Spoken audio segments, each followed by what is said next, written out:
Francis Bergeron, bonjour. Bonjour. Pourquoi avoir créé ce prix des lecteurs et amis de présent ? Les lecteurs et les amis de présent sont des gros lecteurs, des gros lecteurs de livres également. Et on le voit bien par le succès de nos rubriques littéraires, des critiques de livres que nous faisons. Et nous nous sommes dit que chaque année étaient publiés des livres importants, des livres parfois à très gros succès. Je pense aux livres de Zemmour, aux livres de Philippe de Villiers, par exemple, qui ont chaque année beaucoup de succès. Des livres qui ont une influence non négligeable dans le domaine intellectuel en France et dans le domaine politique. Et nous nous sommes dit qu'il n'existait pas aujourd'hui de prix récompensant un livre, quel que soit le genre de ce livre, aussi bien une bande dessinée qu'un dictionnaire, qu'un roman, qu'un livre de souvenirs politiques ou qu'un essai philosophique. Il n'existe pas de prix pour récompenser le plus percutant de ces livres, au plan évidemment des idées qui nous intéressent, que nous défendons. Et nous avons donc créé ce prix. Et pour cette première édition, beaucoup d'auteurs et une rude concurrence finalement. Alors oui, la concurrence était rude en 2018, au cours de l'année 2018, car nous avons eu cette année-là plusieurs livres qui ont eu un gros succès de vente. Alors il y avait le livre de Jean-Marie Le Pen, le premier tome de ses souvenirs, il y avait l'ouvrage d'Oberton, il y avait le livre de Philippe de Villiers sur le Clovis, il y avait le livre de Zemmour, le dernier ouvrage de Zemmour, Destin français, et nous pensions que ces livres-là arriveraient en tête des citations de nos lecteurs. Mais en fait, ils nous ont donné beaucoup plus de titres, enfin, ils ont évoqué beaucoup plus de livres que ces livres-là. Ce prix des lecteurs et amis de présent va être remis à Jean-Marie Le Pen pour son ouvrage Fils de la Nation. C'est une œuvre majeure pour vous ? Oui, alors effectivement, c'est le livre de Jean-Marie Le Pen qui est arrivé en tête. Il a recueilli environ 30% des suffrages de nos lecteurs et amis. Pour eux, en tout cas, c'est l'ouvrage majeur de l'année 2018. Mais je crois que c'est effectivement un livre important, tout simplement d'abord parce que Jean-Marie Le Pen est un homme important, a été un homme important. L'influence de cet homme est étonnante et a été étonnante, et je pense que de tous les côtés, enfin dans tous les axes politiques français, dans tous les partis, je dirais, tout le monde en est conscient. Donc c'est un homme important, ses souvenirs sont importants parce que c'est un homme important, mais ses souvenirs sont importants aussi parce que ce qu'il raconte, on ne le trouve pas ailleurs. Cette vision qu'il a, et qui est partagée par beaucoup de Français aujourd'hui, par peut-être une majorité de Français, enfin en tout cas une grande partie de Français, eh bien cette vision-là, on ne l'a pas dans d'autres livres, ou on l'a peu, ou rarement. Donc c'est un livre très important. Alors ce prix est organisé en partenariat avec la revue Livre Arbitre. Oui, Livre Arbitre est une revue littéraire, essentiellement littéraire, en tout cas c'est une revue consacrée au livre. C'est une revue qu'à présent nous aimons beaucoup, que nous soutenons. C'est une revue dont les rédacteurs collaborent fréquemment au journal, dans la partie littéraire du journal.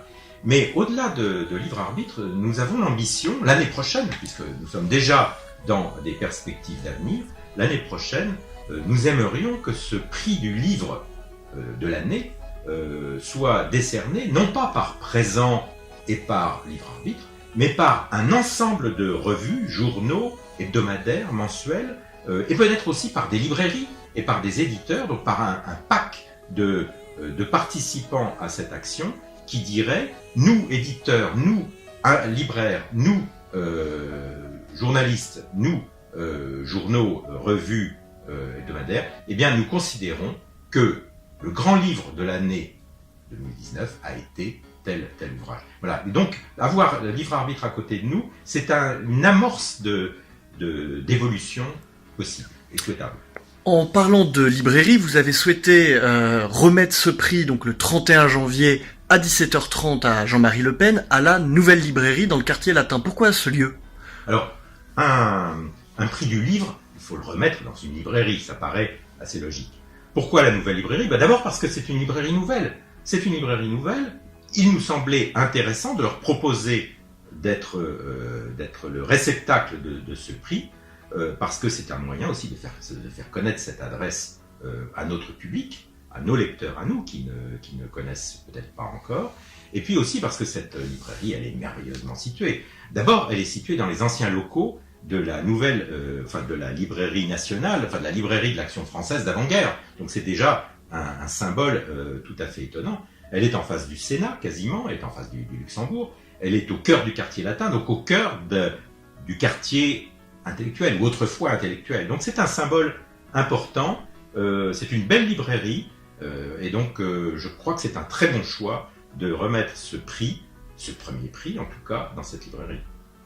Francis Bergeron, un dernier mot au sujet de ce prix des lecteurs et amis de Présent, au sujet du journal, comment se porte-t-il?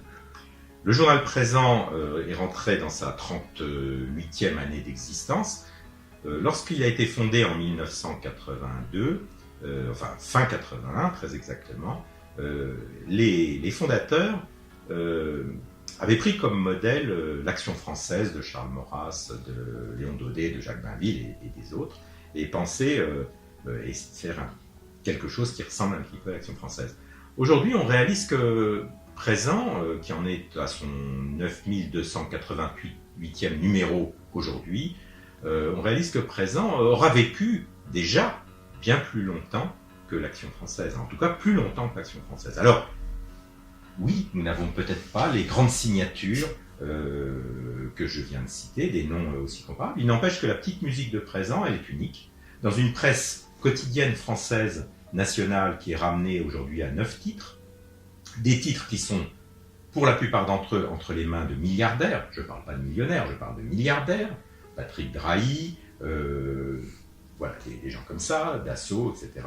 Eh bien, Présent présente l'originalité d'être totalement indépendant, de ne dépendre que de ses lecteurs, et d'être néanmoins présent sur le terrain des kiosques, des librairies, un petit peu partout, des marchands de journaux.